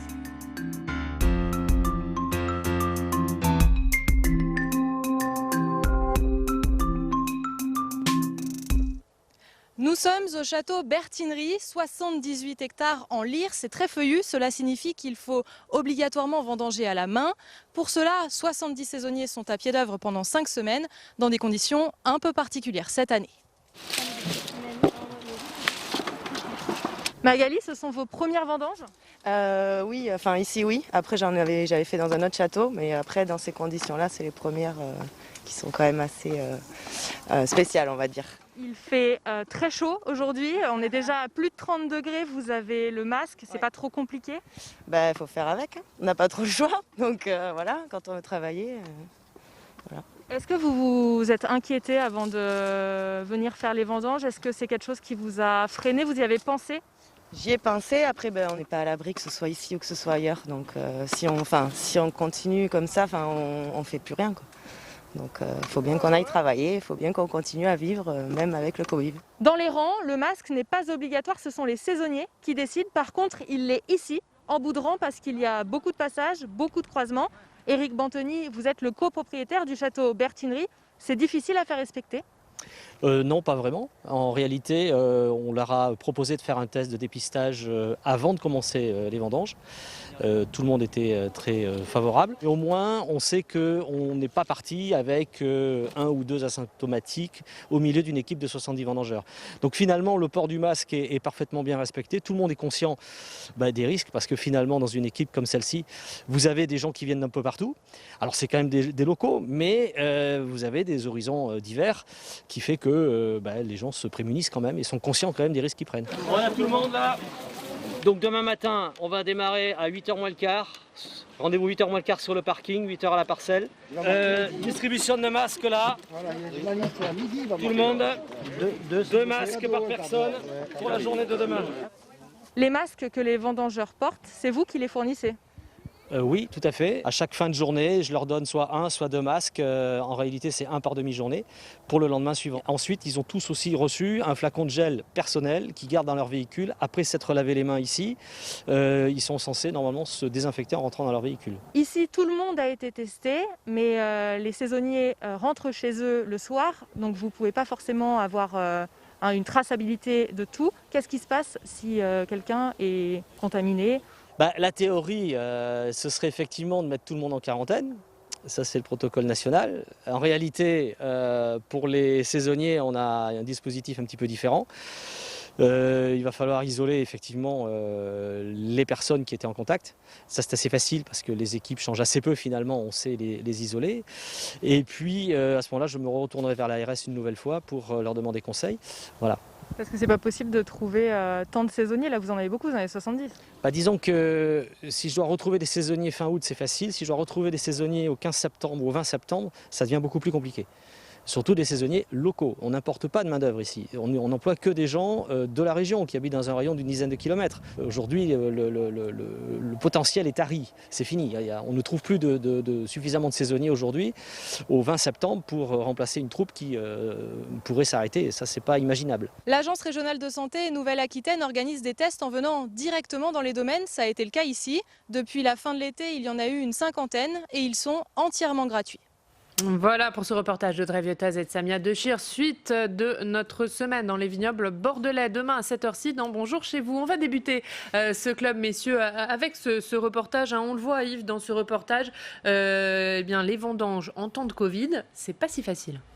Oui, comme dans beaucoup d'activités professionnelles, c'est pas très simple. Non, mais ce qui est grave, c'est que le vin, tous les vins, y compris le champagne, parce que le champagne a connu une période très compliquée, c'est un des miroirs de la France. C'est une des forces à l'exportation, notamment de la France. Et c'est un secret de polichinelle de dire que l'activité viticole est essentielle à notre pays.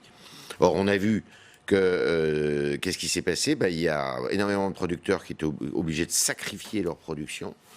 En Champagne, ils ont même été obligés de détruire, de laisser au pied des vignes les récoltes parce que ils ont essayé de réduire la production pour que les cours ne s'effondrent pas. C'est exactement la même chose que ce qui se passe dans le pétrole ou notamment dans le pétrole.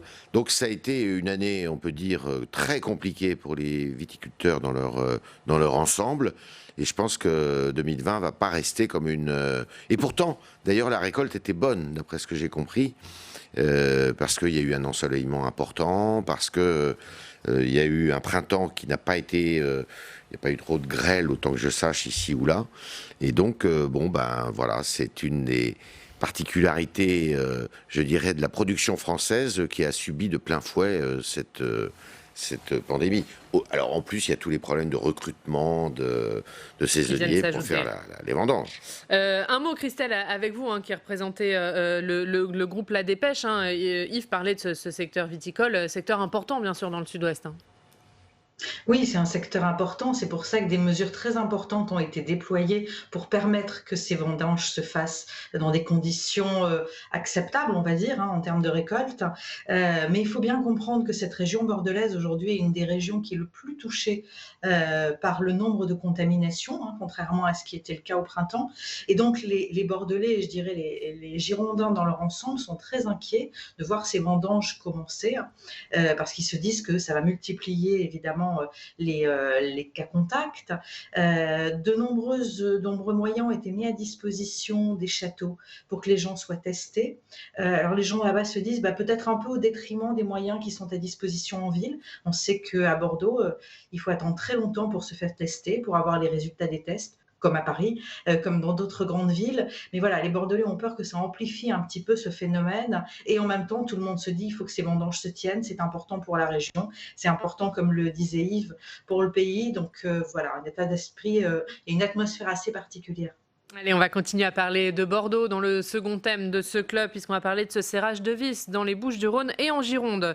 Sur le front du Covid, des mesures plus strictes qui ont été annoncées hier dans ces zones. On va en voir quelques-unes, des rassemblements limités à 1000 personnes dans les grands rendez-vous. Certains d'entre eux annulés d'ailleurs, le port du masque étendu, des visites limitées dans les EHPAD. Pierre Dumazeau, est-ce que ce serrage de vis, il était nécessaire ? Je pense qu'il était nécessaire. Je pense que, à l'instar de la conférence de presse de Jean Castex, qui a eu il y a quelques jours, c'est le dernier avertissement avant un possible reconfinement, même si économiquement ce serait extrêmement compliqué. Mais oui, ces mesures-là sont nécessaires. On voit une recrudescence des cas et il faut tout éviter, il faut tout faire pour éviter un nouveau reconfinement, ne serait-ce que pour des questions économiques. Donc, oui, c'était nécessaire. Les préfets là, sont à la manœuvre. Pour une fois, tout ne se décide pas depuis Paris. Et ça, je pense que le gouvernement a fini par le comprendre. Donc, c'est une bonne chose. Mais c'est vraiment la dernière étape avant un reconfinement.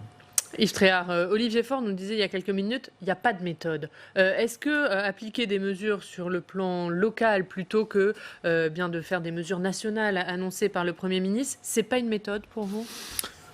Ça peut être une méthode. Il n'y a pas de méthode. Je ne suis pas tellement d'accord avec lui. Autant il n'y avait pas de méthode au début de la pandémie. Maintenant, j'ai l'impression qu'on a quand même appris, enfin que le gouvernement a appris de l'expérience et que si jamais, d'aventure, il y avait une deuxième vague, ce qui n'est pas le cas. Aujourd'hui, on parle plutôt d'un rebond.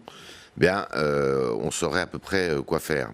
Déjà, le port du masque est là, ce qui n'était pas le cas il y a quelques mois. Après, sur le plan local, moi, je ne connais absolument pas la situation sanitaire de Bordeaux. Mais s'il fallait prendre ces mesures, elles étaient nécessaires. Et je pense que c'est la meilleure des solutions. C'est-à-dire qu'on ne va pas, effectivement, reconfiner toute la France. Il faut qu'il y ait des mesures adaptées à chaque territoire, en fonction de critères, qui est la circulation du virus, qui est le nombre de personnes touchées. Je pense que c'est beaucoup dû, et on le voit d'ailleurs aussi bien à Bordeaux qu'à Marseille, à la densité de la population et à la densification. Marseille, on sait qu'il y a eu énormément de tourisme cet été. Et donc, les gens étaient très proches les uns des autres. Bon, moi, je pense que les Français, sincèrement, faut qu'on arrête de taper là-dessus. Ils sont plutôt assez disciplinés. Et puis, comme dans beaucoup d'autres pays, dans les grandes villes, là où il y a des jeunes qui peuvent se réunir pour faire la fête, pourquoi pas. On va pas, après tout, on n'est pas des rabat-joie. Simplement, il faut faire attention. Là, la situation est inquiétante en nombre de cas recensés tous les jours. Mais en termes de létalité, on est très très loin de ce qui se faisait il y a quelques temps. Simplement, il faut faire attention, les médecins le disent, parce qu'il y a un décalage dans le temps entre contamination et révélation de la maladie. Il faut faire attention que tous ces cas qui sont plutôt jeunes ne soient pas au contact de personnes qui sont plus fragiles. Le préfet des Bouches-du-Rhône qui alerte sur une presque saturation des lits de réanimation. Sur cette méthode Castex, Christelle Bertrand, est-ce qu'il y a le risque d'une France à plusieurs vitesses dans la gestion de cette épidémie ? Mais il y a surtout le risque d'une France où on ne sait plus bien ce qui se passe ailleurs, quelque chose d'un peu incompréhensible. D'ailleurs, déjà, on voit, il n'y a que 2 régions concernées aujourd'hui. On ne sait pas très bien quelle différence y a-t-il entre Bordeaux, Marseille. Pourquoi prend-on telle décision à Bordeaux et pas à Marseille? Qu'est-ce qui justifie? Donc, on lâche un peu dans la pédagogie, je trouve. Et c'est vrai que Jean Castex, notamment, et Emmanuel Macron, bien sûr, ont voulu se rapprocher des territoires en confiant ces missions aux préfets, mais de façon un peu hypocrite, parce que les préfets, ce sont quand même les hommes de l'Élysée sur le territoire, donc ils agissent à ce titre-là. On a l'impression de donner sans doute des mesures qui font plus dans la dentelle, qui sont plus près des territoires, mais au risque de rendre les choses un peu incompréhensibles et la gestion un peu difficile à expliquer à la nation tout entière, alors qu'en mars et en avril, les messages sont très très bien passés. Alors après, on fait aussi dans la dentelle, en effet, pour éviter le reconfinement. Moi, je discutais avec un membre du gouvernement hier qui disait que le reconfinement n'était pas sur la table à l'heure actuelle, contrairement à ce qu'on a pu entendre, et que l'Élysée souhaitait l'éviter. Je parle même de reconfinements locaux tant que ce serait possible. Et donc, ces mesures sont mises en place, en effet, pour éviter cette solution extrême. Risque aussi, peut-être, Yves Tréhard, on l'a entendu, de laisser penser que l'État se défausse sur ces territoires, sur ces élus locaux ? Écoutez, on a un côté un peu schizophrène, nous, dans notre pays, parce qu'on trouve qu'on est trop jacobin. Enfin, certains trouvent qu'on est trop jacobin, trop centralisateur, que tout vient de Paris. Paris est le désert français, vous connaissez la musique. Puis d'un autre côté, quand finalement on prend des mesures locales, à dire ah oui mais c'est l'État qui se défausse. Bon, moi sincèrement, je vais vous dire une chose, je suis ni l'un ni l'autre, je suis au milieu. Donc il faut que l'État prenne ses responsabilités. C'est à lui effectivement, puisque les préfets dépendent directement du ministère de l'Intérieur. Je pense que d'ailleurs les préfets qui prennent ces décisions en réfèrent au ministère de l'Intérieur, ça se fait pas comme ça, voilà. Donc il y a un bon équilibre, une bonne proportion à trouver. Je pense que proportionnalité à trouver. Je pense que l'État doit donner des grandes lignes directrices, doit fixer des critères, et après c'est en fonction d'une réalité locale que des décisions doivent être prises. On ne peut pas considérer, je ne pense pas qu'on puisse prendre les mêmes mesures à Bourges qu'à Marseille, si vous voulez, à Bourg-en-Bresse qu'à Lille, parce que c'est pas la même densité de population, il n'y a pas la même circulation, il n'y a pas la même jeunesse, voilà, donc c'est pas pareil. Pierre. Oui, c'est-à-dire que la critique de l'État se défausse, on a du mal à la comprendre, dans le sens où les préfets sont là pour ça, les maires sont là pour ça. Dans ces cas-là, il n'y a pas de corps intermédiaire. Et effectivement, comme le dit Yves, si tout venait de Paris, ce serait aussi très compliqué. Donc non, l'État ne se défausse pas, les préfets connaissent leur terrain, ils travaillent souvent main dans la main avec les maires des grandes villes ou des communes plus petites. Qui mieux que le maire connaît la situation de la ville, donc non, c'est tout à fait logique. Est-ce que, Christelle, ça peut aussi s'expliquer par une différence là, claire entre Jean Castex et Édouard Philippe, Jean Castex qui ne jure que par les territoires depuis qu'il est arrivé à Matignon? C'est sa mission, c'est sa lettre de mission, faire se rapprocher des territoires, incarner un gouvernement qui n'est plus aussi vertical. C'est vraiment pour ça qu'il a été nommé, son profil parle pour lui.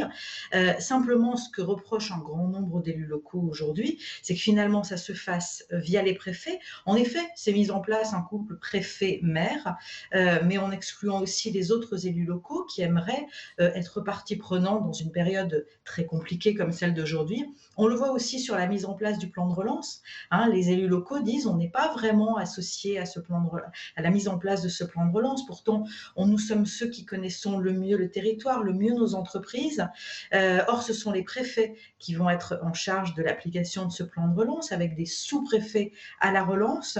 Donc, on voit que le gouvernement tente en effet de se rapprocher des territoires, mais pas à travers les élus locaux, ce que reproche un grand nombre de conseillers départementaux, régionaux, de conseillers aux maires et de maires qui aimeraient avoir un dialogue plus dynamique avec Paris.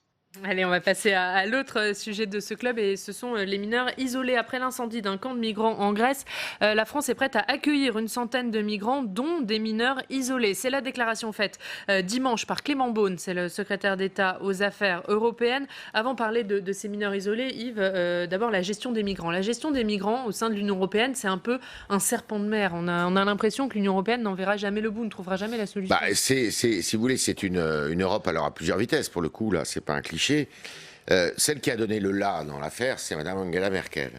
Et ce qui est tout à fait étonnant, c'est que Angela Merkel a perdu beaucoup de soutien dans son pays quand elle a ouvert les portes en 2015. Ça a d'abord été accueilli avec joie, générosité, puis après les problèmes sont arrivés et ça a quand même considérablement affaibli son autorité sur le pays. Et puis là, aujourd'hui, à la faveur du Covid, d'ailleurs, elle reprend du poil de la bête. Pour répondre sur les migrants, il n'y a pas de politique migratoire commune. Vous avez 3 catégories de pays. Vous avez des pays qui refusent instamment d'en accueillir. Ce sont les pays d'Europe de l'Est, d'Europe centrale. Pourquoi ? Parce qu'ils ont une culture qui est très différente de la nôtre.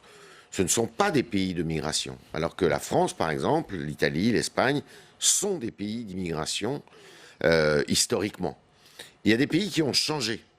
Comme la Suède. Vous savez que c'est la Suède qui a accueilli le plus de migrants.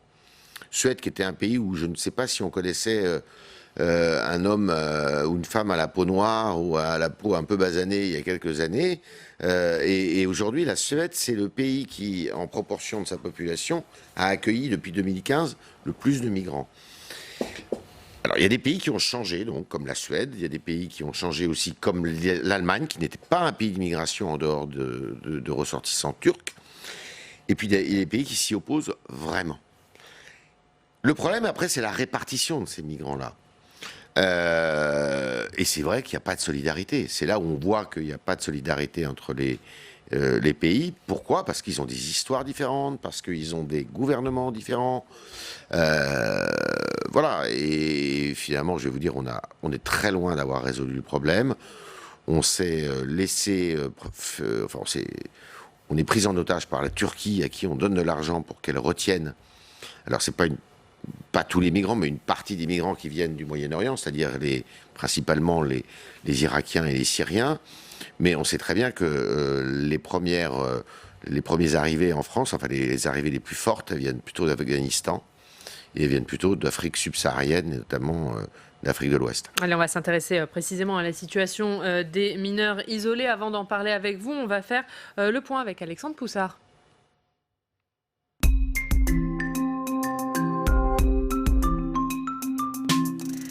Et Alex, le nombre de mineurs non accompagnés étrangers a explosé en France ces dernières années. Effectivement, Oriane, il a même doublé, voire triplé ces 3 dernières années pour... oui. Petit problème de micro, Alex. On va vous retrouver un petit peu plus tard avant de voir les chiffres avec vous. La gestion de ces mineurs isolés, eh bien, elle pèse sur les départements et les départements, ça fait plusieurs mois maintenant qu'ils tirent la sonnette d'alarme sur ce sujet. Bien sûr, parce que déjà les départements et les régions n'ont quasiment pas d'argent pour rien. Donc que ce soit les mineurs isolés ou autres, il n'y a pas d'argent. La deuxième question qui, à mon sens, il faut toujours se poser, c'est qu'est-ce qu'on a à offrir à ces jeunes et à ces personnes mineurs isolés ou même personnes issues de l'immigration, enfin ou immigrés. Qu'est-ce qu'on leur offre ? Quelles infrastructures ? Quel avenir ? Est-ce qu'on peut mettre en place des formations ? Est-ce qu'il y a accès à la scolarisation ? Toutes ces choses-là, aujourd'hui, on n'y répond pas. Il suffit d'aller à Calais. Quand j'y étais allé, ça m'avait vraiment frappé. Pour ces personnes qui vivent dans des conditions indignes de la 6e puissance mondiale. Donc aujourd'hui, qu'est-ce qu'on a à offrir à ces personnes? Parce que c'est bien beau de dire je suis pour l'accueil, etc. Oui, mais on fait quoi ensuite? Et c'est la question de l'ensuite et de l'après qui ne peut en aucun cas peser uniquement sur les collectivités territoriales. Et là, le reproche de dire l'État se défausse est un peu plus vrai. Allez, dans quelques instants, on va d'ailleurs aller à Calais pour parler de ce sujet. Mais d'abord, on retrouve Alex, qui a retrouvé son micro. Alex, on le disait, le nombre de mineurs isolés qui a donc explosé en France ces dernières années. Effectivement, et parlons d'abord des chiffres. Ce nombre de mineurs étrangers non accompagnés a doublé, voire triplé ces 3 dernières années. Ils étaient 41 000 mineurs isolés étrangers. Et selon les estimations de l'Assemblée des départements de France, dont les administrations gèrent la protection de l'enfance, ces mineurs isolés viennent pour la plupart du Moyen-Orient et d'Afrique subsaharienne. 15% d'entre eux ont moins de 15 ans, 40% d'entre eux ont moins de 16 ans. Le reste se situe dans la tranche d'âge entre 16 et 18 ans. Et d'ailleurs, il y a un problème d'évaluation de leur minorité, car ils vont de département en département pour espérer être déclarés mineurs et obtenir la protection de l'enfance. Et pour résoudre ce problème, il y a 2 ans, le Sénat a proposé de créer un fichier national des jeunes migrants déclarés majeurs pour éviter qu'ils aillent dans d'autres départements pour essayer de se faire déclarer mineurs. Écoutez sur ce point le rapporteur à l'époque de la loi Asile-Immigration au Sénat, François-Noël Buffet. J'ai un exemple très concret d'un département qui m'a dit, le département voisin, qui ne reconnaît pas la minorité, dit aux personnes de venir chez nous parce que peut-être il y aura une chance que là, elle soit reconnue. Ça n'est pas acceptable, soyons sérieux. Et à l'époque, dans le débat sur cette loi Asile et Immigration, en 2018, la gauche du Sénat avait dénoncé ce grand fichier des jeunes migrants majeurs et notamment des méthodes pour évaluer la minorité. Écoutez ce reportage de l'époque. Ce qui pose problème à Esther Benbassa, au-delà du fichier, c'est la manière de déterminer la majorité d'un migrant, à travers des tests osseux notamment. Les études qu'on fait pour prouver les tests qu'on fait pour prouver qui est majeur et qui est mineur ne sont pas encore très au point. Alors au final, le Conseil constitutionnel a bien validé ce fichier national des jeunes migrants. Alors une fois que les mineurs isolés sont identifiés, il faut les prendre en charge. Et là, les départements interviennent, mais cela a un coût. Et pour le président de l'Assemblée des départements de France, Dominique Bussereau, c'est à l'État de financer totalement la prise en charge de ces mineurs isolés. Écoutez-le, c'était sur notre plateau fin 2019. L'État compense 15%. Ça nous coûte 100, l'État donne 15. Donc ça coûte à l'ensemble des 103 collectivités départementales françaises 2 milliards d'euros par an, alors que nous accomplissons, en acceptant ces jeunes, en les habillant, en les formant, en les nourrissant, en les éduquant, nous accomplissons une mission pour le compte de l'État et de la République, qui est une mission régalienne, de laquelle nous devrions être compensés à 100%. Et donc ce problème des mineurs isolés, de la gestion de ces mineurs entre l'État et les départements n'est toujours pas réglé. Et merci beaucoup Alex. Christelle, on entendait Dominique Bussereau sur ce sujet. L'État, il se décharge trop sur les départements? Oui, Dominique Bussereau avait poussé un vrai coup de gueule il y a quelques mois à ce sujet, en disant on n'a plus les moyens de s'occuper de ces mineurs isolés, parce qu'au final, en effet, les départements n'ont plus les moyens, mais c'est sur les associations derrière que tout ça repose, parce que eux, on leur envoie un certain quota de mineurs, ils les ont entre leurs murs au quotidien, et il faut bien faire avec. Donc on voit après des associations derrière qui essayent de faire avec des bouts de ficelle, où des situations parfois se dégradent, les relations deviennent compliquées parce que les moyens sont pas mis en œuvre, et en effet c'est l'État qui décide d'accepter un certain nombre de mineurs isolés sur son territoire, en discussion avec ses partenaires européens, comme ça va être le cas là après le drame de Lesbos. Mais on demande en effet aux départements et aux associations de gérer derrière, alors qu'on parlait tout à l'heure de partenariat préfets, maires, élus locaux, que là il n'y a pas réellement de discussion en partenariat avec les instances qui vont devoir gérer les situations parfois dramatiques derrière.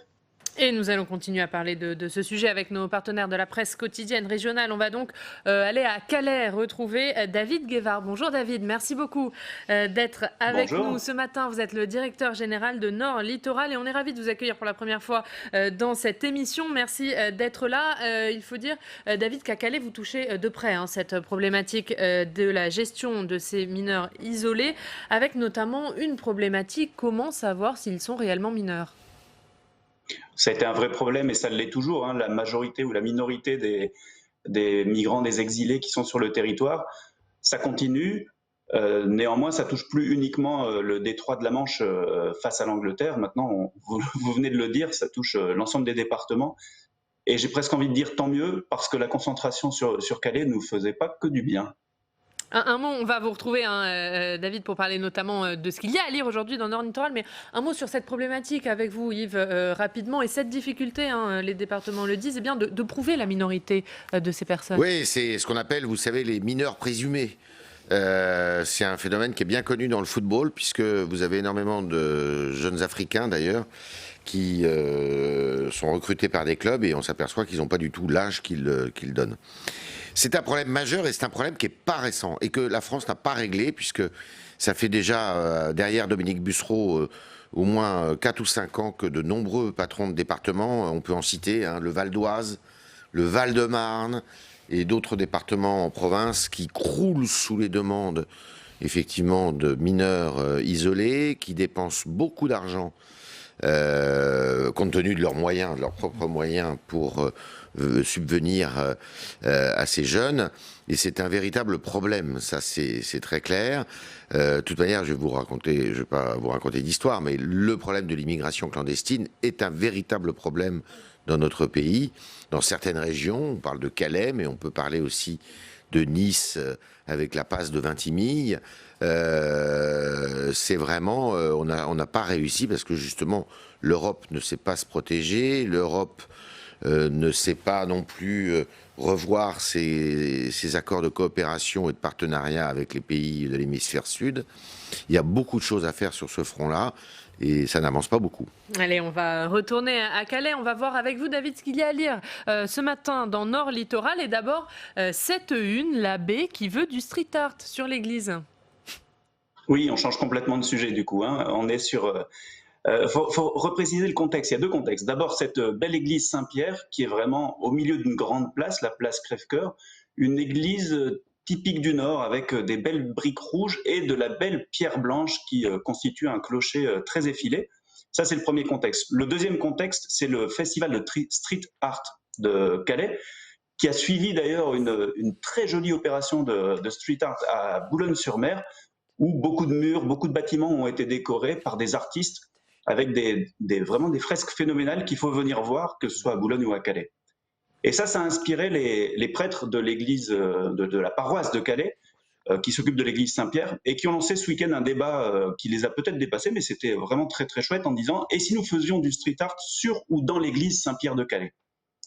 Forcément, ça peut être une idée, puisqu'elle doit être rénovée, mais ça a lancé des débats qu'on peut imaginer avec des réactions très très fortes. Par exemple, on a apparemment une jeune, Amandine, qui dit si vous voulez faire de nos églises des musées comme les autres en les profanant ainsi, allez-y. C'est pas en cherchant à s'assimiler au monde que l'église attirera les hommes à Dieu.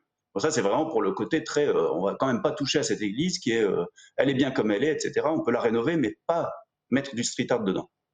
Et puis on a quelqu'un d'autre, voilà, on a un Christophe, par exemple, qui dit « Moi, je suis pour, et je proposerais de le faire seulement sous les voûtes, comme dans les églises italiennes. » Alors voilà, on a plein d'idées qui rejaillissent grâce à cette idée de faire du street art autour de l'église Saint-Pierre. Et puis ça permet aussi de rappeler qu'il y a une époque, pas si lointaine en tout cas, entre le Moyen-Âge et aujourd'hui, où les églises étaient peintes à l'intérieur et sur les façades. Les belles cathédrales gothiques très blanches d'aujourd'hui ont été complètement peintes à l'extérieur. Et du coup, ce débat, il est super intéressant parce que on lie le passé et le futur, et puis on parle de patrimoine et de religion. Voilà, c'est très sympa. Et c'est bien sûr à lire aujourd'hui dans Nord Littoral. Un mot rapidement, David, sur un autre sujet qui est à lire dans votre journal aujourd'hui, c'est ce drone solaire qui crée l'exploit. Bah oui, alors ça rejoint le sujet, pas juste avant, mais encore avant. C'est vrai qu'on est juste en face de l'Angleterre. On a l'impression par beau temps, et il y en a beaucoup en ce moment, que l'Angleterre est à portée de main, mais elle est quand même assez éloignée. On a au moins 33 km à parcourir. Et ça reste un endroit très symbolique depuis 111 ans, depuis que Louis Blériot a montré au monde qu'on pouvait voler, que l'homme pouvait voler avec une machine. Ça reste un endroit où on peut venir mesurer les avancées technologiques en aéronautique. Et là, on a un drone solaire qui est parti survoler les côtes anglaises et revenir avec ses batteries pleines à 100% parce qu'il est entièrement recouvert de cellules photovoltaïques.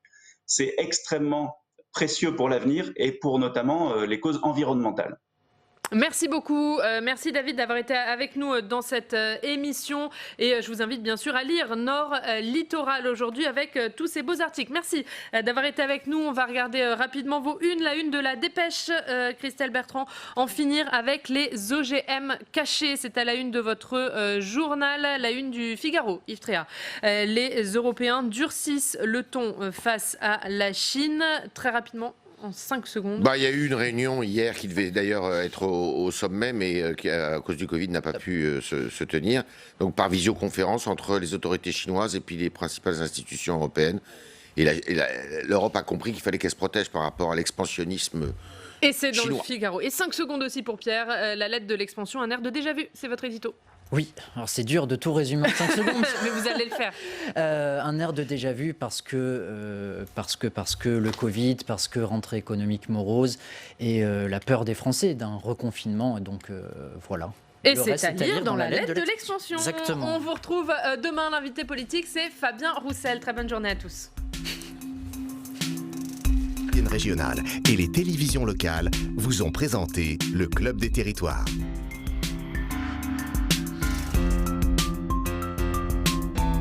La Mutuelle nationale territoriale, la mutuelle des agents des services publics locaux, vous a présenté le Club des Territoires. ENGIE, acteur engagé dans la transition zéro carbone des régions, vous a présenté le Club des Territoires.